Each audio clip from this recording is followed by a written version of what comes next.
भूर की भैंस हमारी। नमस्कार दोस्तों, जय हिंद जय भारत। दोस्तों, एक मारवाड़ी कविता है भूर की भैंस, और उस भूर की भैंस कविता को हमने IRS अशोक जी के मुंह से सुना था, उसकी कुछ पंक्तियां।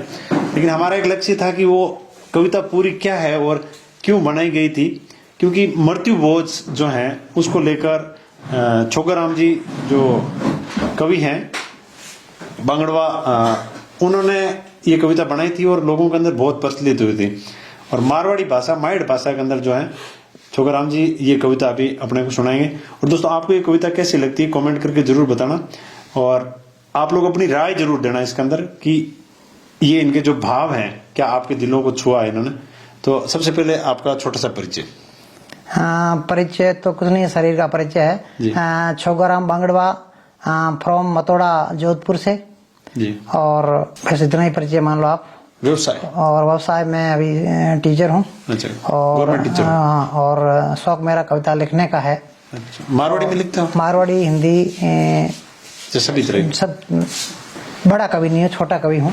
चलो दोस्तों, लेकिन जब कोई चीज चोट कर जाती है, अच्छा, दिलों के भाव को लिखते हो तो कहे बिना मन रह नहीं सकता, और मैं उस चीज को कह डालता हूँ कविता के रूप में। कविता के रूप में।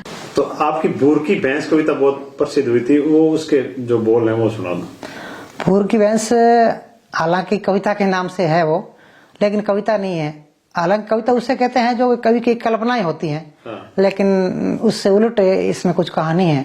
एक मेरी एक कविता है जो मेरी कल्पना नहीं है, हकीकत मेरे साथ में इस घटना हो गई थी, और फिर मैंने उसको आप तक पहुंचाने के लिए एक माध्यम अपनाया, वो कविता के रूप में भेजा। लेकिन वास्तव में हकीकत घटना हुई थी।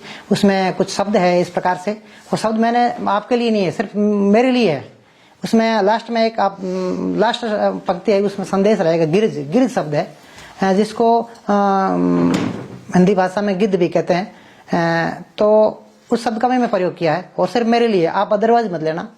और सब जितनी भी जो भी फीलिंग हुई मेरे को ही है आप, और उससे फीलिंग उस घटना ने, इस घटना ने मेरे को हिला दिया था। और उस घटना, जो घटना घटी उसके बाद में 2006 के बाद में मैंने मृत्यु भोज के निमित्त जो पकवान बनते हैं वो उनका त्याग कर आज तक नहीं किया है। और मैं आपके सामने बैठा हूँ, समक्ष बैठा हूँ। आज तक 2006 से मृत्यु भोज के निमित्त जो पकवान बनता है उसको मैंने आज तक यूज नहीं किया है, वो खाया नहीं। क्या घटना हुई? भूर की भैंस मरी। भैंस किसी और नहीं, हमारी थी।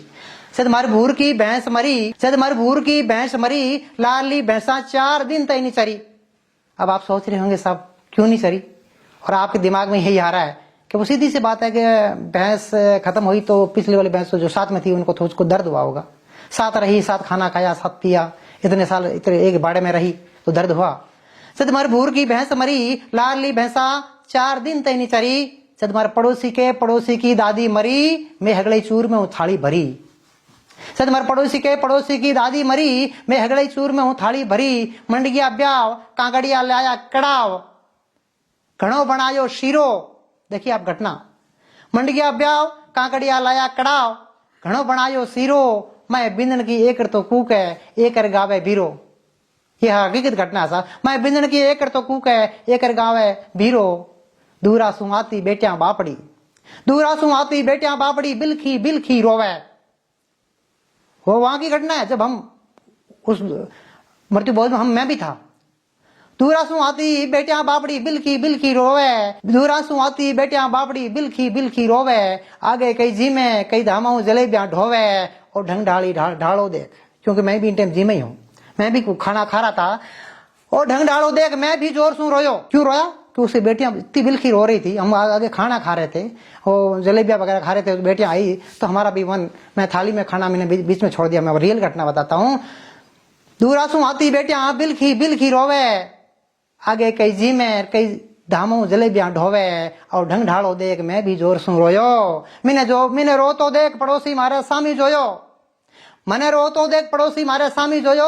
दादी म्हारी तू क्यों रोवे? बोलियो दादी म्हारी तू क्यों रोवे? धीरज राख धीरज। मैं बोलियो मैं दादी ने नहीं, मैं बोलियो मैं दादी ने नहीं, मैं तो ये बात ने रो हूं कि मैंने खो गिरज, मैंने खो गिरज, मैंने खो गिरज। धन्यवाद दोस्तों। जो शब्द है ये फीलिंग मेरी है, मेरे ऊपर है। आपको लगे कि आपके साथ में ऐसा फीलिंग हो रही है, महसूस हो रहा है, तो आप भी मेरी तरह से, मैंने 2006 से मृत्यु भोज के निमित्त बनने वाला पकवान छोड़ दिया है, आप भी छोड़ देना साहब। और ये मृत्यु भोज जैसा कलंक समाज से उठ जाएगा।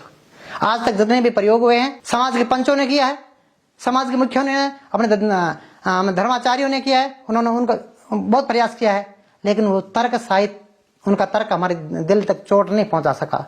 उसमें तर्क दिया गया कि इससे पैसे की बर्बादी होती है, तो सब कुछ लोग उसमें से निकल गए जिनके पैसों की कमी नहीं है, उन्होंने ये करना शुरू कर दिया। लेकिन इस प्रकार की घटना, जैसे हमने भैंस की बुद्धि से अपनी तुलना करेंगे तो हम अंदर जो सोई हुई जो संवेदना हो जग जाएगी, हमें फीलिंग होगी कि कहाँ उनकी पशु है तो भी इस प्रकार की उसकी संवेदना है। हमारा अपना स्वजन हमारे साथ इतने रहा, हमारे लिए क्या कुछ नहीं किया, जिंदगी भर हमारे परिवार के लिए उसने सब कुछ किया, और हम उसके जाने पर जश्न मना रहे हैं। जश्न मनाने का मतलब है कि सीधा साधा भोजन पकवान बना, इसका मतलब जश्न है, कोई खुशी है। ये पकवान है जो खुशी के प्रतीक है, चाहे 26 जनवरी हो, चाहे 15 अगस्त हो, चाहे होली हो, चाहे दीपावली हो। जब भी खुशियां होती है, घर में कोई बच्चा जन्मता है, कोई किसी की नौकरी लगती है तो मिठाइयां बांटते हैं साहब। मुझे आज तक समझ में नहीं आया, आपको यदि किसी को समझ में आया हो, किसी के जाने से किसी इस प्रकार की खुशी होती है तो आप बता देना, नहीं तो साहब खुशी वाली भोजन को आप त्याग दो। हाँ जरूर इंसान आएगा, इंसान जाएगा, तो कुछ इंसान घर के मिलने के लिए आते हैं, उनका सादर भोजन करिए। सादा भोजन करता हूँ जैसा मैं भी करता हूँ, आप भी कीजिएगा, लेकिन साहब अपनी संवेदना को मरने से बचा लीजिएगा। मेरा इतना ही निवेदन है, मेरा ये संदेश है सब लोगों को इस कविता के माध्यम से। शायद किसी को चोट लगे तो मैं अपना आप सौभाग्य समझूंगा, क्योंकि आपको चोट आपके लिए कुछ बड़ा काम करेगी। ये चोट आप तक पहुंच गई, मैं अपने आप को सौभाग्यशाली समझूंगा, और मैं अपनी जो हकीकत थी उसको मैंने कल्पना रूपी कविता के रूप में ये चीज पेश की है। तो आप भी उम्मीद करता हूं कि आज के बाद में आप भले ही समाज के बड़े पंच नहीं हो, भले ही आप बहुत बड़े व्यक्ति नहीं हो कि आप भाषण दे के लोगों को छुड़ा दे, लेकिन आप अपने लिए खुद लीडर हो, आप अपने लिए सब कुछ कर सकते हो, अपना सुधार कर लेंगे, सब कुछ हो जाएगा।